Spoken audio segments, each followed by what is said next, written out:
And these motherfuckers, you know, are so precious and pearl clutching that you wouldn't be. You know, I walk in these clubs now. I come in here, I see trans people and gay people and non-binary people just matter-of-factly. I made this happen.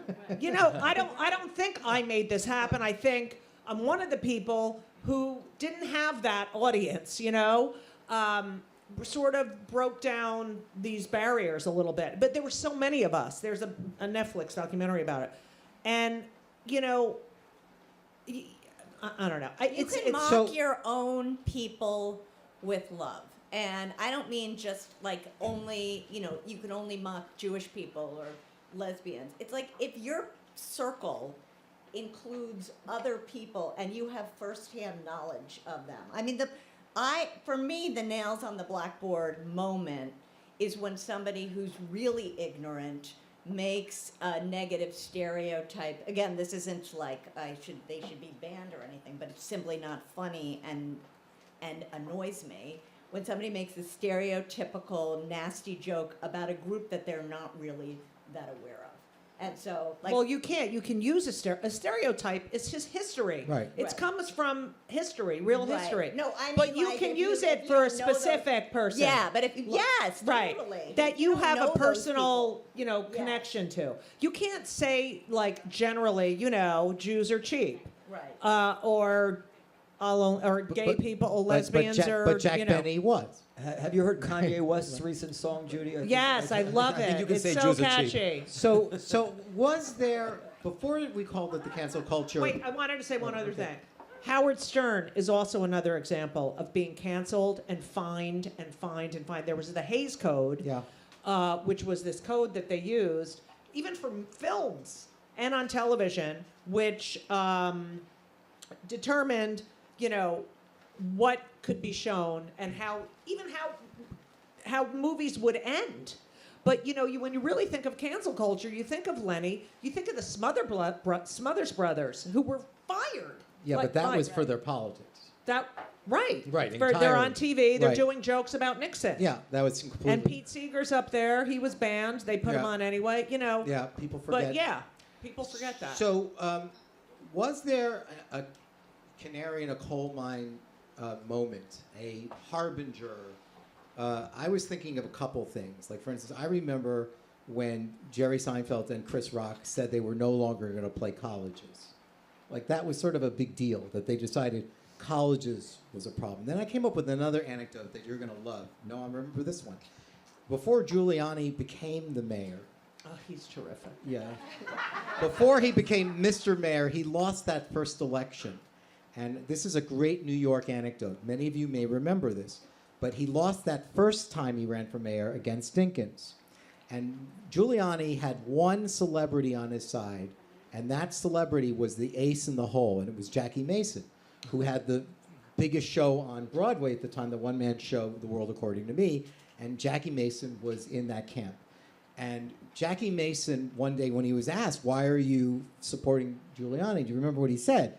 He said, well, Dinkins is just a fancy Schwarze in a nice shirt, right? And the place went nuts. Everyone, I think I may say it again, you know, he used the word Schwarze, the derogatory Yiddish word for a black person.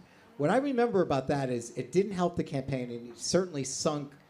Giuliani did not win that first round, and it might have had something to do with that. But there was a moment that people also forget, was that Woody Allen came to his defense. In an accidental moment, that Woody Allen doesn't do interviews, but someone said, hey, Woody, what do you think about what Jackie Mason said? And I don't know if you remember, this is a great Jackie Mason story. Woody Allen walked up to the microphone and he said, I just want to say that Jackie Mason is a Borscht Belt comic who's of a different generation. And in the Borscht Belt where he cut his teeth, the word Schwarze was used all the time, and it was not done in It's the... not a derogatory. I mean, it's my not the mother N-word. never thought it was a derogatory. It's not the N-word. And Woody Allen, before he himself became canceled, literally said, stop saying that. It's not the N-word. It's something else. But that brings up such a good point, because things change, the world changes. Things that were funny 20 years ago are no longer funny because we've had different experiences, war, you know, destruction. So when people go back 20 years, like Kevin Hart, for example, Kevin Hart, I've known Kevin since he's he's A little guy. Yeah, but Kid. he's such a great guy. He had a very unfunny. There was a bit about beating his kid up if he found out the kid was gay. Okay. If he was an effeminate gay. Yeah, he was an effeminate gay, and it wasn't even fun. I didn't find it funny. I don't know if you thought it was funny because you're a white entitled male, but no, and he apologized. He lost And the it was, Oscars. and it wasn't enough. And he lost the Oscars because someone brought this shit Oh my back. God, he lost the. He was supposed to host the Oscars. Right. Yeah. And it was how many years ago? And it's just like, all right, so I'm the only gay on the panel. And although I know you. I have speak something for to tell yourself. you, Judy. So as a gay, it just reminds me of our movement. Like, we fought so that we could change people's minds and show people we're just like you. We just want to live. We want to have families. You know us. Even though you don't think you know a gay person, you know and love a gay person. I'm talking about the 80s and 90s. Like, that is how we approached it. And so you know someone who is gay, and that personally changes your mind. Oh, my uncle's gay. My teacher was gay. And you have this sort of connection. And it changes your mind. You want people to evolve. So in comedy, it's the same thing. You evolve, and so does the world, and you can't go back. If I have a relative who hated me because I was a lesbian, and I'm going to hate them for the rest of my life after they say, you know what, I didn't realize, I'm so sorry. It's time to move on. But we love digging shit up about people. And it's actually counterproductive. Like, it makes people dig their feet in and never apologize. Right. Which is such an issue. Right. So let's talk about people whose careers was damaged. And you mentioned Roseanne Barr. Yes, you're right. Her show was taken away from her, right? I mean, it's like you There remind. would be no Connors without Yes, Roseanne. exactly. Yeah. There wasn't the whole point. So they took her show away for a tweet. Now, I was reminded of this only because I thought about what Woody Allen said about Jackie Mason, because the answer was, this Roseanne Barr was a raunchy comedian, had lots of material that had that kind of, can you say trailer trash? I don't know what you say, but that was her whole material. So she wrote a tweet about Valerie Jarrett. That was a trailer trash. Jarrett, sorry. And so they'll cancel me. Well, remember there was that, in one of my books on free speech, I've talked about this, I forgot who said it. It was after an Oscars, someone said, and they had to make this incredible apology, they called it, they said, he referred to the movie as Hidden Fences. And there was two films that were African-American films, but they were something called Hidden Something and Something Hidden Figures and Something Fences. And someone conflated it, and they had to make a public apology. And to this day, I don't understand that. Okay. Well, I think, can I do the Roseanne thing? Yeah, do the Roseanne thing. I mean, she did do the tweet, but she had done a bunch of other shit, too. So it wasn't like, it's like she was not mentally, she was freaking out anyway. And, we're here at Noam's Club. I hate the term safe space. I think it's, but this should be a safe space for comedians. And it is. This is probably the only club that is safe. They don't allow phones in here. They are. And you're saying that because nobody's taking a recording. No one's taking a recording and then posting it out of context. Noam's philosophy is, you're the audience, you don't like it, bye, here's your money back. But they are on the side of the art form and of comedians, and this is their space.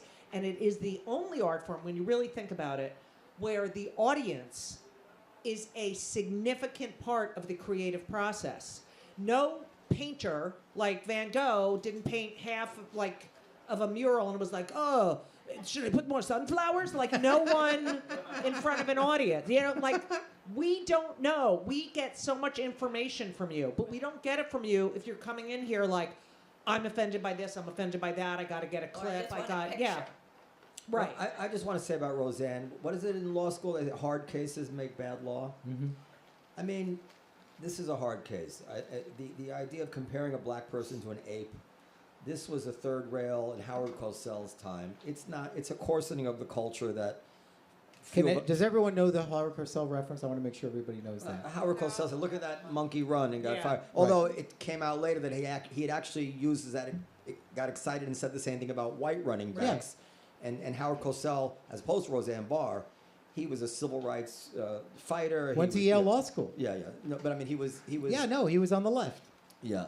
So. Noam's also an attorney. But nevertheless, Sure. you know, in a different, if cancel culture and all that includes, were not such a hot issue at that time, we would imagine that if Roseanne Barr tweets out comparing a black woman to an ape, and she got fired for that, we would not be alarmed by that. We would Right. say, you know, what the hell is the matter with you? This is, you know, a Yeah. major television network. They can't have a star doing stuff like that. We don't want that.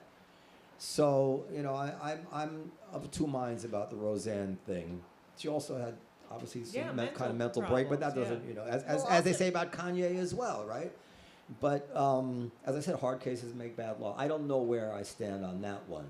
But it's But not they reached also- down way further than comparing black people to apes to find people to fire. They were firing people like at Slate simply for saying that they didn't think that the guy from the New York Times who had said the N-word when he was just quoting it shouldn't be fired. Like Mike Pesca got fired simply Yes, for thinking yes. that, yeah, maybe he was right and maybe he shouldn't have been fired for. That's how crazy